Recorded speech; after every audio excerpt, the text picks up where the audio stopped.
안녕하세요. 오늘도 사연살롱을 찾아주셔서 감사합니다.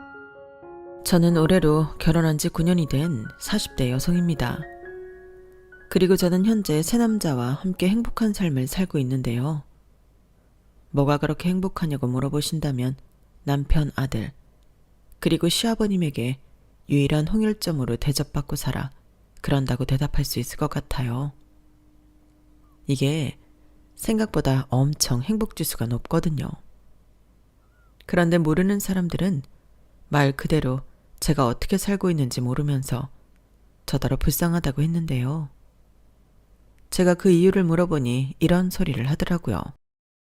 왜긴 시어머니도 아니고 홀시아버지를 어떻게 모시고 살아? 나는 죽어도 못해. 불편하잖아. 그리고 딸도 없이 아들만 있는 너는 분명 말년에는 외로울 텐데 남자 셋 뒤치다거리만 하다 끝나는 인생 너무 불쌍해서 그러지. 여러분, 저 소리가 정말 제가 딱 하고 불쌍해서 하는 소리일까요?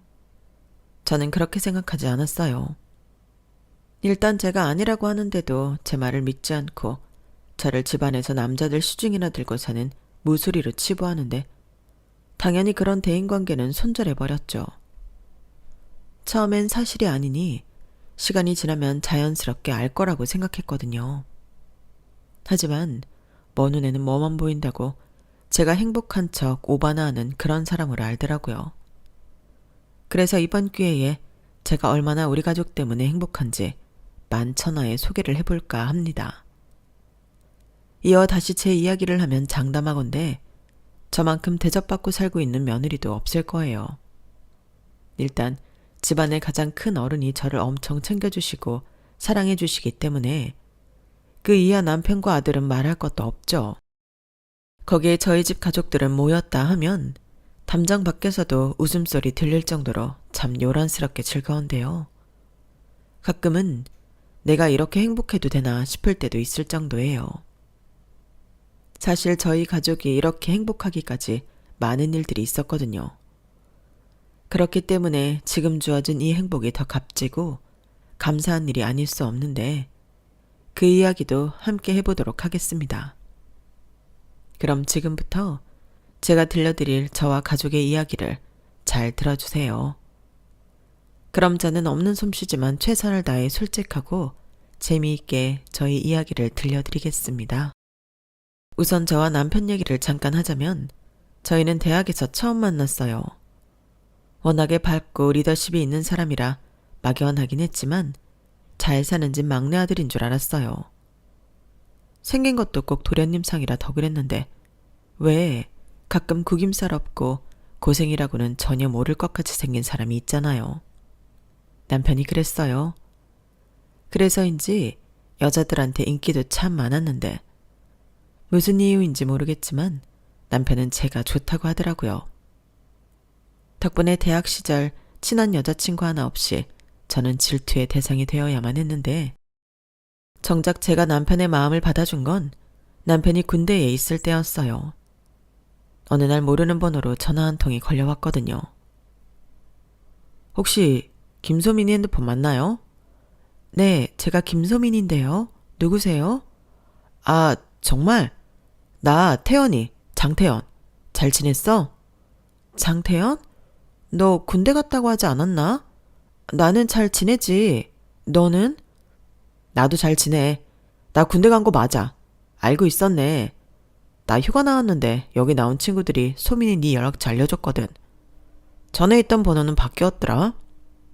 아, 어쩌다 보니까 번호를 바꾸게 됐어. 그래서 연락을 못했구나.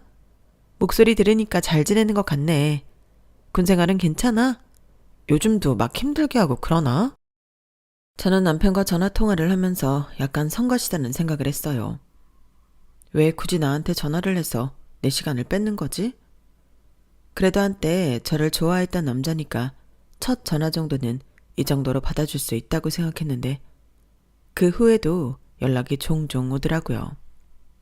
그런데 이게 참 신기한 게 처음에는 그렇게 성가시더니 점점 전화를 기다리게 되었고 저희는 휴가에 맞춰 만나기로 약속까지 했는데 제 눈에 나타난 남편은 다른 사람처럼 보였어요. 하얗던 피부도 그을려서 구릿빛이 되었고 성인도 키가 더 클 수 있는 건지 뭔가 어깨도 더 넓어지고 사람이 달라 보였는데 그 웃는 얼굴만 그대로더라고요. 그리고 남편은 수줍게 아직도 자기는 제가 첫사랑이라며 진지하게 만나고 싶다고 했는데요. 그땐 거절할 수 없었어요. 누가 저를 이렇게 오랫동안 절절하게 좋아해 줄까? 남편을 놓치면 두고두고 후회할 것 같았거든요. 그렇게 저희는 제가 남편의 고백을 승낙하면서 연인 사이가 되었어요. 그리고 남편은 자기 마음을 받아줘서 고맙다며 저에게 참 잘해줬는데 원래도 다정한 사람이지만 저에겐 더 달달한 사랑꾼이 되어줬어요. 그래서 말할 수 없이 행복했고 주변에서 부러움도 많이 샀는데 저를 질투하던 여자들도 나중엔 저를 다 부러워하더라고요. 그만큼 남편은 저밖에 모르는 남자였는데 이런 남자를 제가 사랑하지 않을 수 없었어요. 나중엔 남편보다 제가 더 남편을 사랑하게 될 정도로 제 마음이 커져버렸거든요.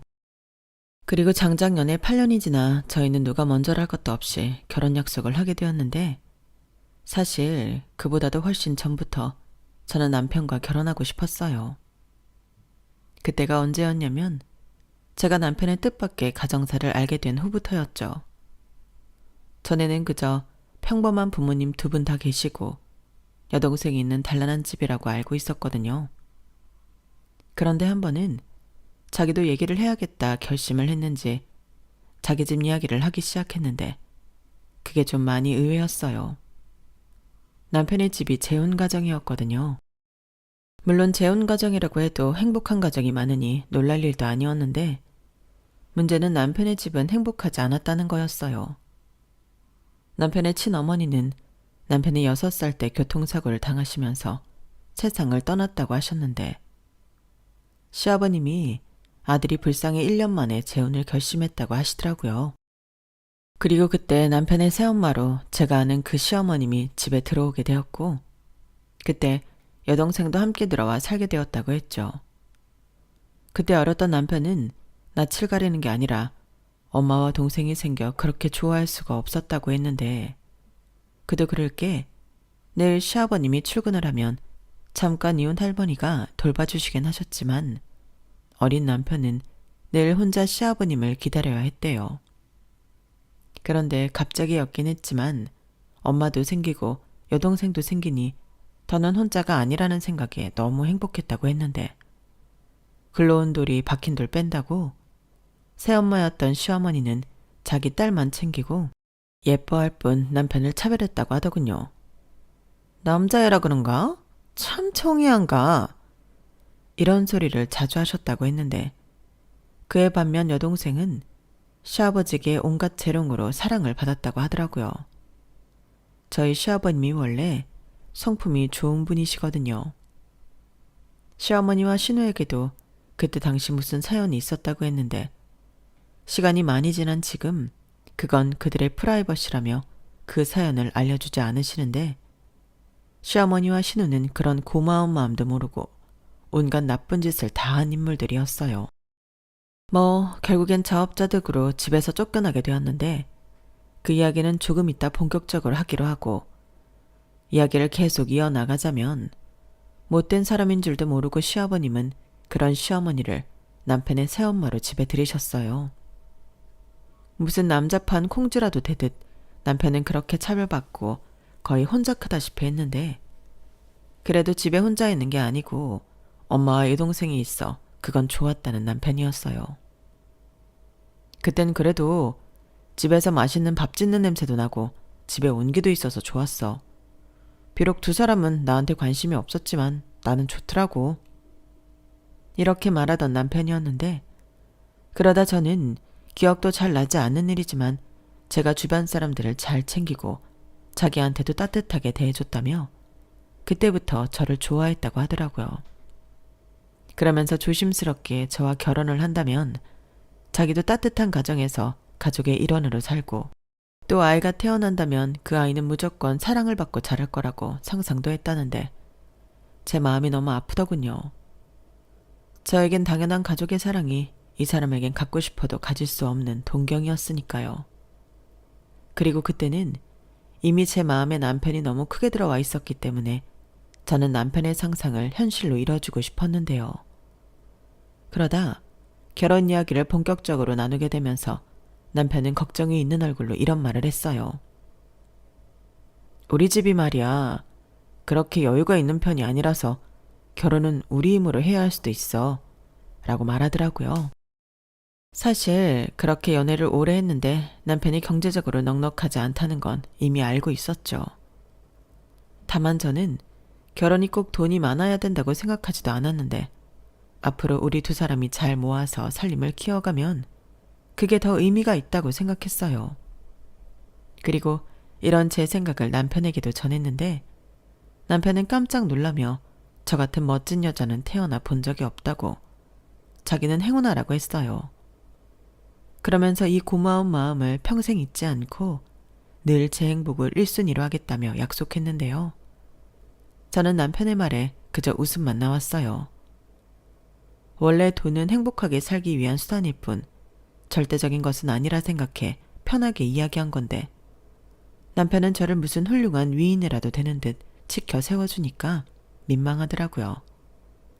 그래서 대충 웃음으로 떼운 건데 남편은 그런 제 마음이 어지간히 고마웠는지 돈으로 살 수 없는 무한한 사랑을 지금까지도 베풀어주고 있네요. 거기에 저희 부모님 역시 제가 남편 복이 있다며 딸을 아껴주는 사이를 참 많이 고마워하셨는데요. 제가 남편의 가정사를 살짝 이야기해 주었기 때문에 저희 부모님은 더욱 남편을 따뜻하게 품어주셨어요. 너는 이제부터 우리 아들이다. 그러니 아무 걱정하지 말고 어려운 일 있으면 우리한테 의지해. 라면은 남편을 다독여 주셨는데 그런 마음을 남편은 고마워했어요. 어디 가서 자기가 이런 장모님을 만날 수 있겠냐며 딸인 저보다 저희 부모님에게 더 극진하게 효도를 하려고 했던 남편인데요. 솔직히 제 입장에서는 그런 남편이 고마울 수밖에 없었죠. 그렇게 저는 저희 집 허락이 떨어지고 이윽고 시댁에 인사를 가게 되었고 들은 얘기도 있고 첫 만남이다 보니 저는 긴장을 많이 할 수밖에 없었어요. 그런데 긴장한 건 저뿐이었는지 제가 시댁에 갔을 때 시어머니와 신우는 저를 본체 만체 하는 등 참 예의가 없었는데 순간 긴장이 싹 풀리더라고요. 그리고 계모인 시어머니를 직접 보니 남편이 그동안 어떻게 지내고 자랐을지 정말 안 봐도 다 알 것 같았는데요. 그때는 저런 여자를 아들의 새엄마로 들인 시아버지가 문제라고 생각했죠. 하지만 제가 만난 시아버님은 또 엄청 인자하시고 성품이 훌륭한 분이셨는데 어쩌다 저렇게 착한 사람들이 시어머니 같은 이상한 사람이랑 엮였을까. 그저 안타까운 심정이었어요. 그리고 그와 동시에 시아버님은 도대체 시어머니의 어디가 좋아서 그 오랜 시간 함께하고 계실까. 그것이 의문이었는데요.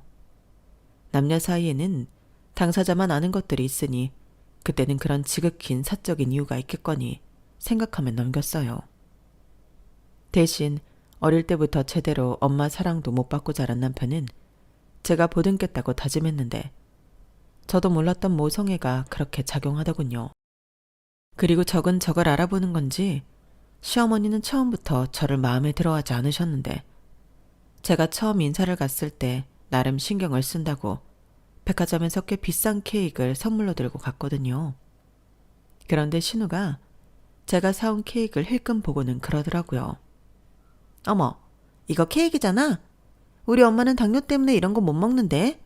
나도 다이어트에 해서 케이크 같은 건 좀 부담스럽고 예비 새언니는 센스가 좀 없네. 이렇게 말했는데 제대로 가정교육이라는 걸 받았다면 인사 온 사람, 그것도 올케 언니가 될 사람 앞에서 저런 소리를 하지 않잖아요. 그런데 신우는 마치 자기 집에 처음 인사 온 저를 골탕이라도 먹일 작정이었던 건지 사람 기분 나쁘게 자꾸만 희죽거렸는데요. 어머니도 마찬가지였어요. 모전 여전이라고 하더니 그 말이 아주 딱이더라고요. 그러게, 보통 센스가 있으면 인사 오기 전에 부모님 뭐 좋아하냐고 물어보고 그럴 텐데 우리 아들은 센스 있는 여자보다 무대뽀 스타일을 좋아하나 보네? 이렇게 비아냥거렸는데 그 소리 듣고 기분이 좋을 리가 없었죠. 세상엔 친엄마보다 더 좋은 새엄마도 많다고 하던데 시어머니는 아니었거든요. 그래서인지 그때부터는 저도 계모 시어머니라는 색안경을 끼게 되었는데 남편은 자기 새엄마와 동생이 저를 가운데 두고 저런 소리를 하고 있는 게 그때는 화가 났는지 이렇게 초면에 무안을 주는 경우가 어딨냐며 계속 이러시면 그냥 데리고 나가겠다고 정색하며 말하더라고요. 솔직히 그런 남편의 모습에 저는 깜짝 놀라기도 하고 안심이 되기도 했어요. 그때까진 제 생각에 남편은 자기 새엄마와 여동생한테 약해서 할 말도 제대로 못할 거라고 생각했거든요. 그런데 저렇게 저를 위해 큰 소리도 낼 수 있다니 저한테는 그 부분이 안심이 되었는데요. 저와 달리 시어머니는 그런 남편의 태도가 무척이나 마음에 들지 않는 눈치셨어요. 어머, 쟤 지금 나한테 화낸 거니? 살다 별. 내가 언제 얘한테 무안을 줬다고 그래. 이제 한가족 될 사이니까 그냥 편하게 대한 것뿐인데 내가 내 며느리한테 말도 편하게 못해? 왜? 이제 장가 가려고 하니까 엄마한테 함부로 해도 된다 이거야?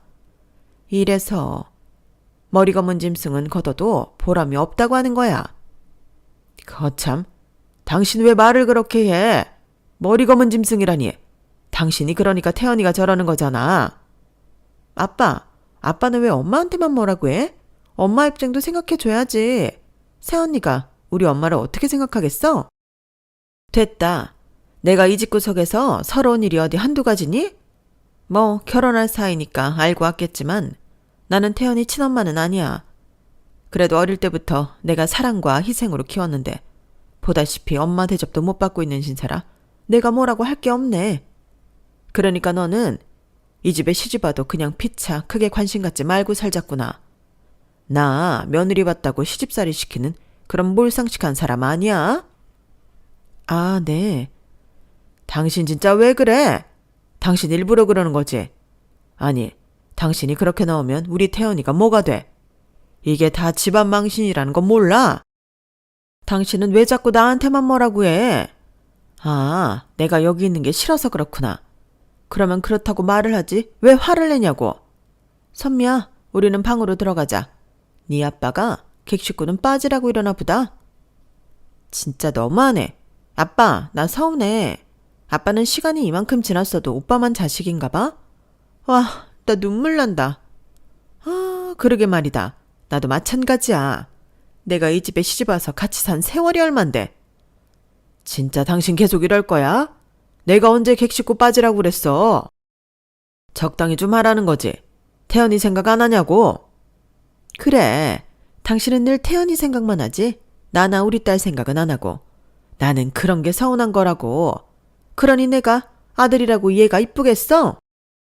저는 아무리 막대 먹은 어른이라고 해도 사람 면전에 두고 저렇게 이야기하는 사람을 그때 처음 봤거든요. 그리고 자기들이 먼저 시작한 건 생각도 하지 않고 기분 나쁘다는 듯 시어머니와 신우가 안방문을 쾅 닫고 들어갔는데 시아버님은 오히려 잘됐다는 얼굴로 자리에서 일어나더니 금방 무언가를 남편과 저에게 건네셨어요. 가만히 보니 통장이랑 체크카드 또 도장이 들어있는 지퍼백이었는데요. 그때 시아버님이 한층 작아진 목소리로 그러시더라고요. 얼마 되지 않지만 너 장가갈 때 내가 해주려고 조금씩 모은 돈이다. 비밀번호는 네 생일이고 큰 돈은 아니지만 그래도 니들 결혼할 때 보태 써라. 뭐해? 얼른 집어넣지 않고. 괜히 네 엄마나 네 동생한테 들키면 피곤하니까. 이렇게 말씀하셨는데 돈 냄새를 맡은 건지 신우가 안방문을 벌컥 열고 저희를 수상하게 보더군요. 그 눈빛이 어찌나 살벌하던지 죄 지은 것도 없는데 저까지 뜨끔했어요. 그러자 뭔가 있다는 확신이 들었는지 신우는 뭐해? 무슨 비밀 얘기라도 하는 거야? 나는 물 마시려고 나온 건데 꼭 잘못하다가 들킨 사람들 같네? 라고 말했고 시아버님은 아무것도 안 했다며 넘겨짚지 말라고 자리에서 일어나셨어요. 그리고 저한테도 괜히 집에 와서 불편하게 했다며 밥은 나가서 먹자고 하셨는데요. 딱 보니 시어머니가 예비 며느리 온다고 뭘 준비한 것도 아닌 것 같길래 알겠다고 저도 일어났어요. 그렇게 밖에 나가 식사를 마치고 저는 집으로 돌아왔어요. 그러자 궁금하다는 듯 저희 부모님이 저를 기다리고 있었는데 제가 생생하게 조금 전 상황을 이야기하니 저희 엄마의 얼굴에 그늘이 생기더라고요. 그러면서 그놈의 앞했네. 하는 짓 보니 그동안 우리 사위한테 얼마나 못되게 굴었을지 안 봐도 알겠다. 아니, 네 시아버지 되실 분은 그런 여자가 뭐가 좋다고 제안을 하셨다니? 예쁘냐? 라고 저한테 물으셨는데 생각해보니 그 연세치고는 인물이 좀 있으셨던 것 같긴 하더라고요. 그럼 설마 시어머니가 예뻐서 재혼을 하셨던 걸까? 속으로 그런 생각도 했던 저였는데 곧이어 시아버님이 통장을 주셨다는 말을 하니 저희 아빠는 그래도 시아버님은 좋으신 분 같아 안심이라고 하셨죠. 그러면서 그 돈 절대로 허투루 쓰지 말라며 신신당부하셨는데요. 참고로 그 통장에는 5천만 원이라는 돈이 들어있었어요. 그리고 저는 보지 못했는데 통장 사이에는 시아버지의 편지도 있었는 모양인데 남편이 그걸 사진으로 찍어 저한테 보내주어 그 내용을 알게 되었죠. 그다지 긴 내용은 아니었지만 그 편지에는 시아버님의 마음은 고스란히 담겨 있었는데 저에 대한 이야기도 있더라고요. 부족한 자기 집에 시집 오는 며느리에게 미안한 마음과 동시에 고마운 마음이 든다며 부디 당신 아들과 행복하게 살았으면 좋겠다고 적혀 있었는데요. 그때부터 저는 시아버님에 대한 어떤 부정적인 마음도 들지 않았어요. 그래서 그 이후부터는 아무리 시어머니와 신우가 꼴보기 싫다고 해도 그들을 가족으로 선택한 시아버님을 원망하거나 미워하지 않았는데요. 그 대신 정말로 남편이랑 잘 먹고 잘 살아야겠다는 다짐을 하게 되었죠. 그렇게 저희는 결혼식을 올리고 정식 부부가 되었어요. 그러면서 신혼집은 둘이 가지고 있는 돈과 남편 이름으로 전세자금 대출을 받아 20평대 아파트 전세를 얻었는데요. 그때도 시아버님이 주신 돈은 차마 쓰지 못하겠더라고요. 그래서 그 돈은 고이 쓰지 않고 잘 가지고 있었고 저희는 나름 행복한 신혼생활을 만끽하고 있었죠. 다행히 시어머니는 자기가 한 말이 있어서인지 저한테도 별 관심이 없어서 시집살이 걱정도 없어서 나쁘지 않았는데요. 그렇게 2년이 조금 지나서 기쁜 소식과 슬픈 소식이 한꺼번에 저희 부부를 찾아왔어요. 기쁜 소식은 제가 임신을 했다는 거였고 나쁜 소식은 시아버님이 위암에 걸리셨다는 거였는데요. 병원에서는 3기에서 4기로 넘어가는 시점이라고 수술을 해도 예후가 그다지 좋지 못할 것 같다는 소견을 듣게 되었어요. 그 때문에 저도 남편도 얼마나 걱정을 했는지 모르는데 하필 그때 제가 임신도 하고 있다 보니 아마도 남편은 더 많이 마음고생을 했었을 거예요. 그리고 시아버님이 위암 진단을 받고 일주일 정도 지났을까? 시어머니는 남편 병수발까지 들면서 살 수는 없다며 아픈 시아버님에게 이혼을 요구하셨죠. 정말 어이가 없었어요. 아무리 재혼이라고 해도 부부로 30년 가까이 산 사람이 남편 병수발을 들기 싫다고 이혼하겠다고 한다니 너무 놀라웠는데 이게 끝이 아니었어요. 시어머니는 지금까지 자기가 산 세월도 있으니 재산 분할 및 위자료로 살고 있는 아파트를 받아야겠다고 주장하셨는데 그러니까 한마디로 암에 걸린 시아버지는 몸만 나가라고 하는 거였죠. 그리고는 이제 며느리도 있는데 무슨 걱정이야. 아들네 집에 가서 편하게 병수발 받으면 되지. 라고 말했는데 저는 제 귀를 의심했죠. 그러자 남편은 그게 무슨 소리냐며 임신한 와이프한테 어떻게 그런 말씀을 하시냐고 쏘아붙였는데 그땐 신우이가 콧방귀를 끼며 그러더라고요. 임신이 무슨 벼슬이야? 그리고 누가 들으면 우리가 임신하라고 한 줄 알겠다. 그건 오빠네 사정이지. 너 지금 말 다 했어? 아빠가 너한테 얼마나 잘해줬는데 이래? 너는 양심도 없냐? 없어. 양심이 뭐 밥 먹여주고 돈이라도 줘? 아빠가 오빠 결혼할 때 돈 줬지. 내가 모를 줄 알아? 나는 그때부터 아빠 없다고 생각했어. 어차피 친아빠도 아니잖아. 뭐라고? 네가 어떻게 우리 아빠한테 그래? 어머, 엄청 미안하네. 근데 어떡해. 내 마음이 그런 걸. 오죽하면 엄마도 이혼하겠다고 하겠냐고. 아가씨, 알겠으니까 제발 그 입 좀 닫아요. 지금 얼마나 아가씨가 못돼 보이고 상스러워 보이는 줄 아세요? 자기 입으로 나 후진 사람이라고 말하고 있는 거라고요. 어머, 웃겨? 지금 나한테 뭐라고 했어요? 엄마! 그래, 엄마 찾을 거 없어. 다 들었다. 야, 너 지금 내 딸한테 상스럽고 후지다고 했냐? 네, 못돼 보인다고도 했는데. 아, 못돼 보이는 게 아니라 못됐죠. 엄마를 닮아서. 야, 너 지금 나 매기는 거야? 아니요, 제가 어떻게 그래요. 다만 저는 같이 산 세월이 있는데 진짜 너무하시다고 생각은 드네요. 사람이 아프고 힘들 때 칼 꽂는 거 아니에요. 네가 뭘 안다고 짓거려. 나도 이 집에 들어와서 할 만큼 했다. 팔자에도 없는 아들 키워 장가 보냈고 변변한 수입도 없고 깐깐한 남자 만나서 이날 이때까지 힘들게 살았어. 근데 이젠 암에 걸린 남편 병수발까지 들라고? 나는 그건 못하겠다. 태연이 저건 장가라도 갔지만 우리 선미는 아직 시집도 못 갔는데 암투병 죽인 아빠 있다고 하면 좋아할 남자가 세상 천지 어디 있겠냐고 부담되게. 그래서 그냥 이혼하시는 것도 아니고 살던 집까지 꿀꺽 하시겠다는 거예요? 나도 빈손으로 나갈 수는 없지. 너도 나중에 이혼하게 되면 내 마음 알 거다. 엄마, 아니 어떻게 그런 말을. 그리고 정말로 이렇게 이혼하시게요? 정말 너무하세요. 너무하긴 개뿔. 나도 살려고 그러는 거야. 너야 네 친아빠니까 모르겠지만 우리 선미는 무슨 죄냐? 정말이지 시어머니의 말은 들으면 들을수록 너무 화가 났어요. 그리고 제가 봤을 때는 이미 이혼은 물론이고 이 집까지 꿀꺽 하겠다고 다짐한 지는 오래된 듯 보였는데 저는 남편더러 더는 아무 말도 하지 말라고 했네요. 가겠다는 사람 잡지 말고 집은 법대로 하면 되지 않냐고. 그러니 시아버님은 저희가 책임지자고 했는데 남편은 아무 말도 하지 못하더라고요. 미안해서였겠죠. 임신까지 한 저에게 그런 부담을 주고 싶지 않아 아무 말도 못하는 게 제 눈에 보였는데 저는 오히려 가족끼리 왜 이러냐고 남편한테 화를 냈어요. 지금 제일 힘든 사람은 시아버님이신데 정신 똑바로 차리라고 정신이 번쩍 들게 해주었죠.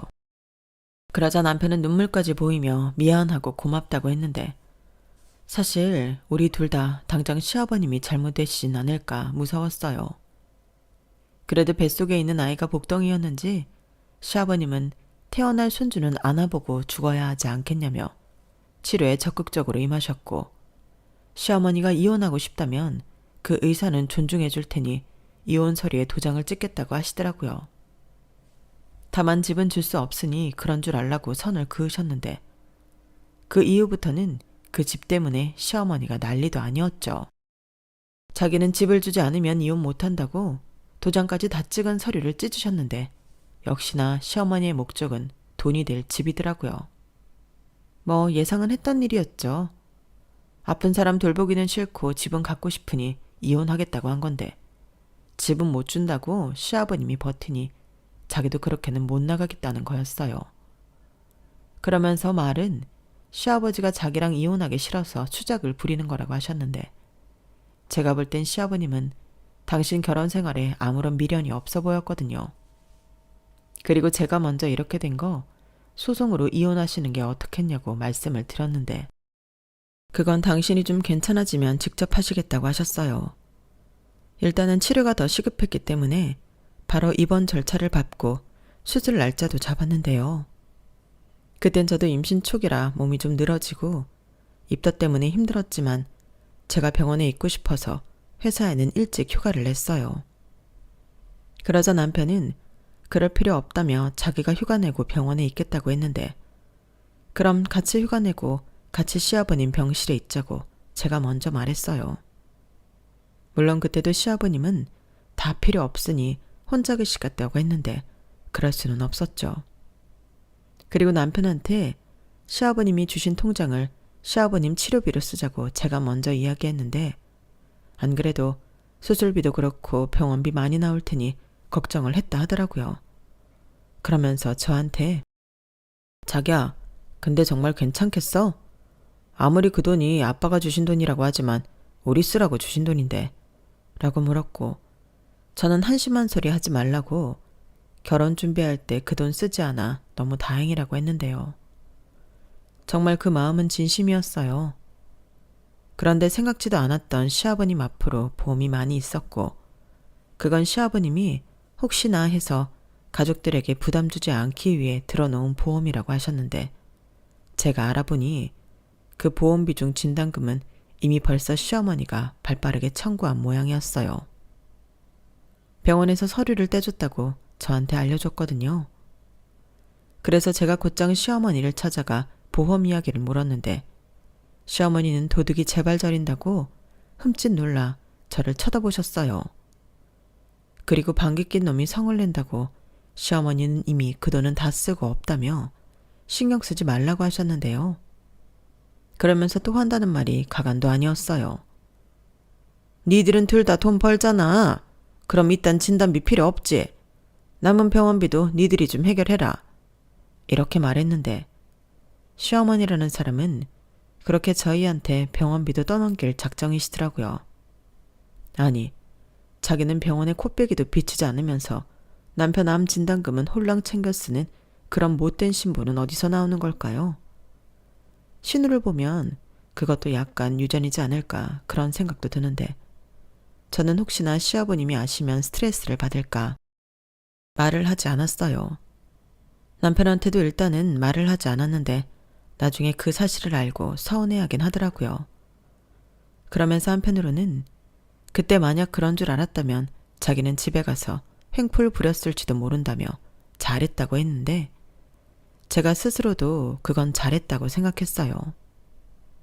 그 때문인지 시아버님 상태는 스스로 굉장히 좋아졌고, 저희 집에 퇴원해 쉬시면서 체력을 회복하면 나머지 암세포는 항암으로 치료하기로 했는데, 시아버님은 임신한 며느리 힘들까봐 당신 집으로 돌아가시겠다고 고집을 부리셨어요.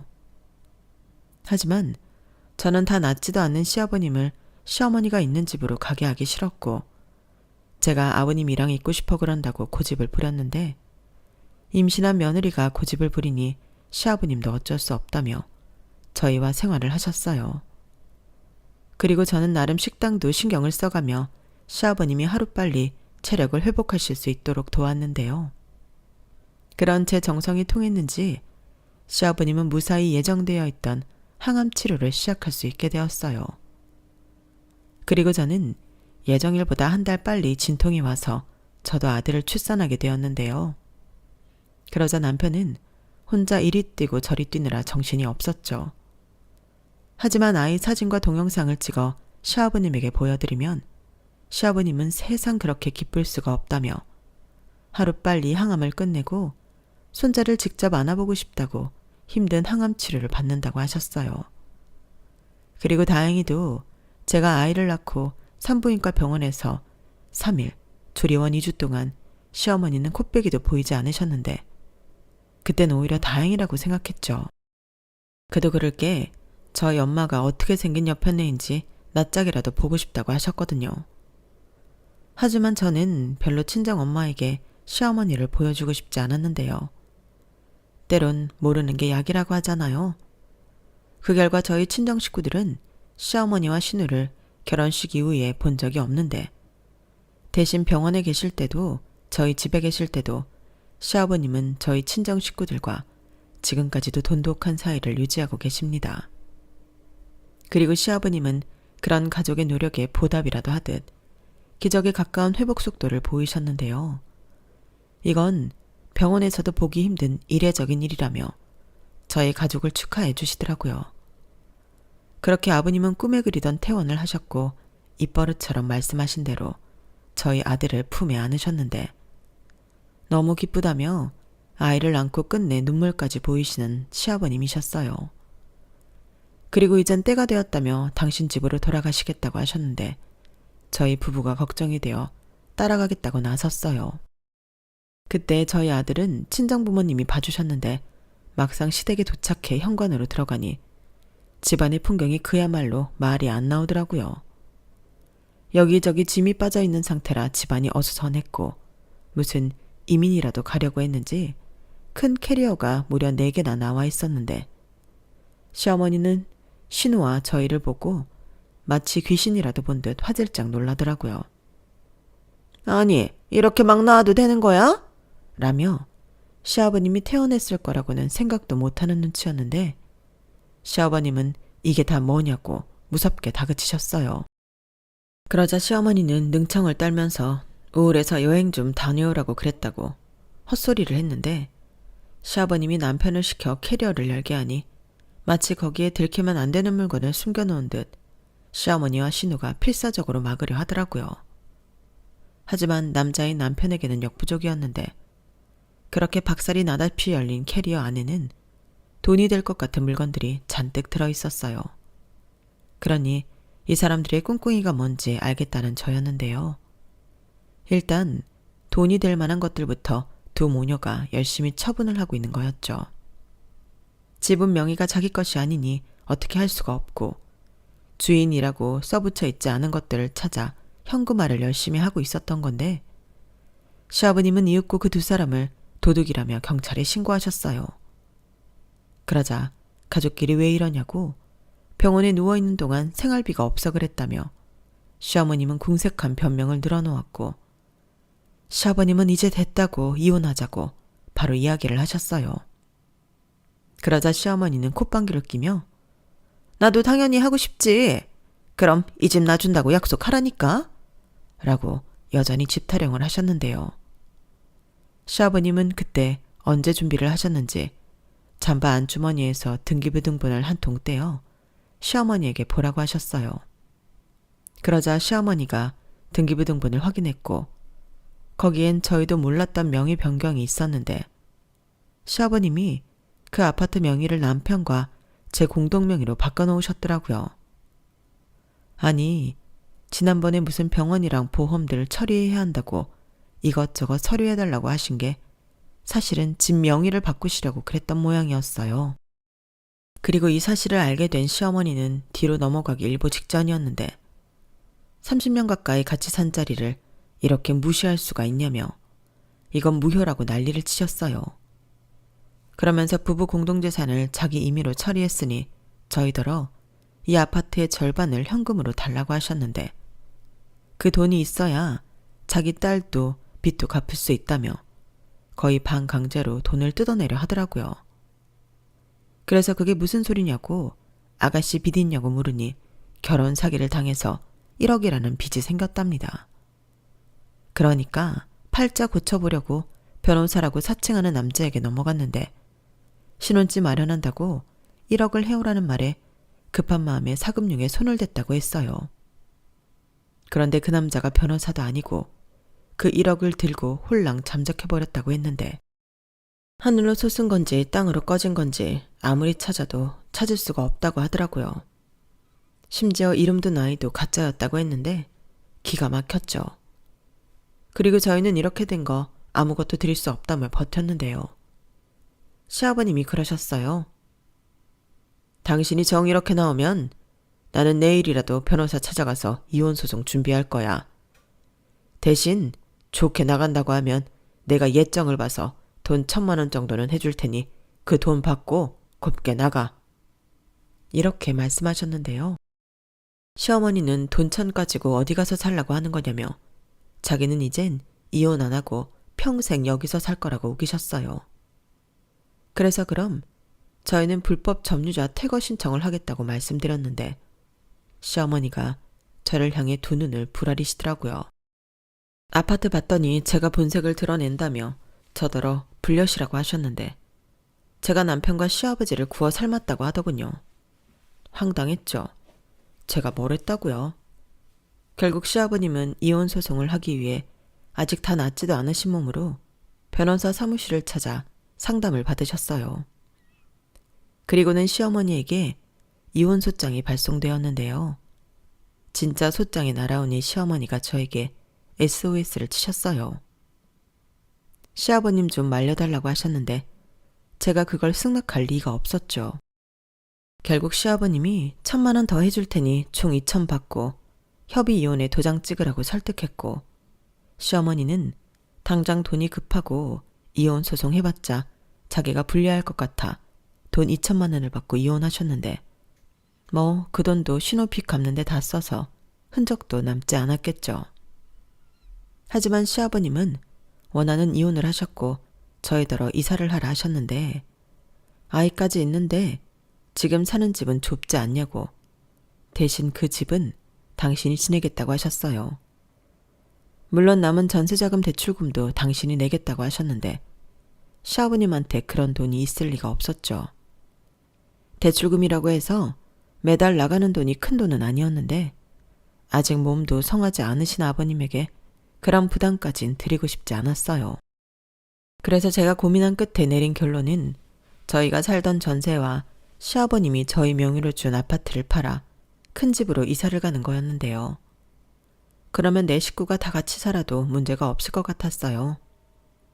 그렇게 저희는 당장은 아니었지만 2년이라는 시간을 거쳐 함께 살 집으로 이사를 왔어요. 그게 저희가 현재 살고 있는 집이기도 한데 가족들의 사랑으로 그 집에 이사 간 후 시아버님도 완치 판정을 받으셨죠.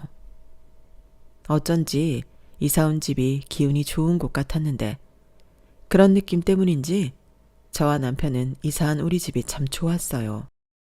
남자들 입장에서만 보면 3대가 함께 사는 집인데 미래의 며느리는 어떻게 생각할지 모르겠지만 너무 보기 좋잖아요. 적어도 제 눈에는 그렇게 보이는데 이사 온 후 좋은 소식은 그것뿐이 아니었어요. 저도 남편도 승진을 해서 연봉도 올라갔고 남편과 시아버지의 부자간의 정도 더욱 돈독해졌는데 감사하게도 남편과 시아버님은 이게 다 제가 시집와서 얻은 행복이라며 저를 지켜 세워줬어요. 그리고 전에는 하지 않던 요리며 청소며 서로 하겠다고 성화를 부리는데 덕분에 저는 너무 편해졌죠. 심지어 아들 녀석도 뭘 안다고 할아버지와 아빠를 따라 돌돌이를 가져와 청소하는 신용을 했는데 그때부터였어요. 제 얼굴에 행복이 가득하기 시작했죠. 제가 얼마나 행복했냐면 주변 사람들이 얼굴 좋아졌네. 무슨 좋은 일이라도 있어? 라고 다들 알아봐 주셨는데 역시 행복은 숨길 수가 없는가 봐요. 솔직히 숨기고 싶은 마음도 없는데요. 저는 앞으로도 새 남자를 위해 열심히 살고 싶습니다. 제가 잘 사는 모습에 저희 친정 부모님도 너무 기뻐하고 계세요. 딸이 시집을 잘 갔다며 아주 흐뭇해 하셨는데 행복이 벌거냐고 하루하루 사랑하는 가족들과 걱정 없이 함께 할 수만 있다면 그게 행복이라고 하셨는데 그 말이 맞는 것 같더라고요. 그러니 제 눈에는 매일 행복의 꽃이 피어나는 걸 텐데 요즘은 제가 다이어트를 한다고 하니 시아버님이 아침마다 손수 샐러드 도시락을 싸주십니다. 세상에 이렇게 극진한 대접을 받는 며느리가 어딨냐고요. 덕분에 맛있게 먹고 살도 잘 빼고 있는데 목표인 10kg가 빠지면 그때는 예쁜 옷을 입고 가족 사진이라도 찍으러 갈 생각입니다. 어때요? 이만하면 저 불쌍한 사람 아니고 행복한 사람 맞죠? 언젠가는 아들이 사춘기가 와서 제 속을 뒤집어 놓을 수도 있겠지만 사랑하는 두 남자가 저랑 함께하고 있으니 저는 아들 사춘기 따위 무섭지 않습니다. 오히려 어른이 되는 과정인 만큼 그 과정을 잘 넘기고 싶은데요. 바라올 건데 앞으로 우리 가족에게는 행복한 시간만 남아있길 바랍니다.